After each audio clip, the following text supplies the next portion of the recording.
যদি আমাকে ডাকে, আমার কোন উম্মত যদি কষ্ট পায়, আমি আল্লাহর কাছে বলি, ওগো আল্লাহ, আমার কোন উম্মতকে জাহান্নামের মধ্যে রাখেন না।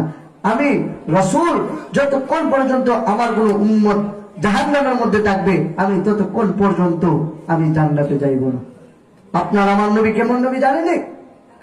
আজকে কোন কাদিয়ানি, আজকে বেঈমান কাফের আমার নবীকে নিয়ে ব্যঙ্গচিত্র করে, ঠিক কিনা? আমার রাসূলের বিরুদ্ধে কথা বলে, ঠিক কিনা? আমরা এখান থেকে বলে দিতে চাই, আপনি আমার বাবাকে গালি দেন, আমি আপনাকে কিছু বলবো না। আপনি আমার মাকে গালি দেন, আমি আপনাকে কিছু বলবো না। তবে খোদার কসম, আল্লাহর নবীকে নিয়ে যদি ব্যঙ্গচিত্র করেন, আল্লাহর নবীকে নিয়ে যদি গালাগালি করেন, যে জিহ্বা দিয়ে গালিগালাজ করবেন, ওই জিহ্বা যতক্ষণ পর্যন্ত ছিঁড়ে না ফেলবো, ততক্ষণ পর্যন্ত আমরা এক মুষ্টি ভাত খাবো না। আল্লাহু আকবার। প্রিয় মুহতারাম হাজিরিন, আপনার সামনে, আমার সামনে যদি কোন ব্যক্তি আমার রাসূলের বিরুদ্ধে কথা বলে, আপনি কি তাকে ছাড় দিবেন? ছাড় দিবেন? কারা কারা ছাড় দিবেন না? হাত তুলেন। নারে তাকবীর, নারে তাকবীর। আল্লাহ রাসূলের দুশমনেরা, রাসূলের দুশমনেরা, নারে তাকবীর।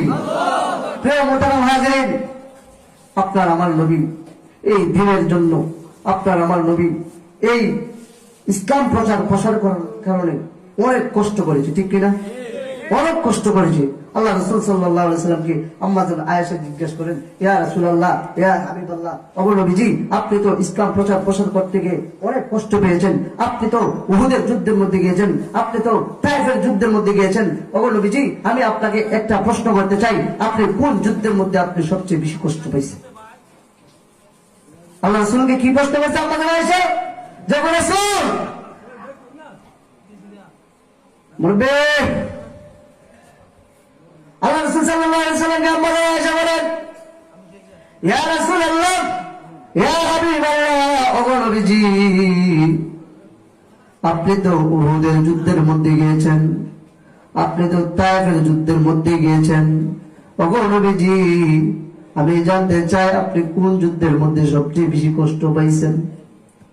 আল্লাহ নবী রাহমাতুল লিল আলামিন আম্মা জান আয়েশাকে বললেন, ওগো আয়েশা, আমি উহুদের যুদ্ধের মধ্যে গেলাম, আমি সামনে তাকাইলাম দেখি আবু বকর, পিছনে তাকাইলাম দেখি উমর, ডানে তাকাইলাম দেখি আলী, বামে তাকাইলাম দেখি উসমান।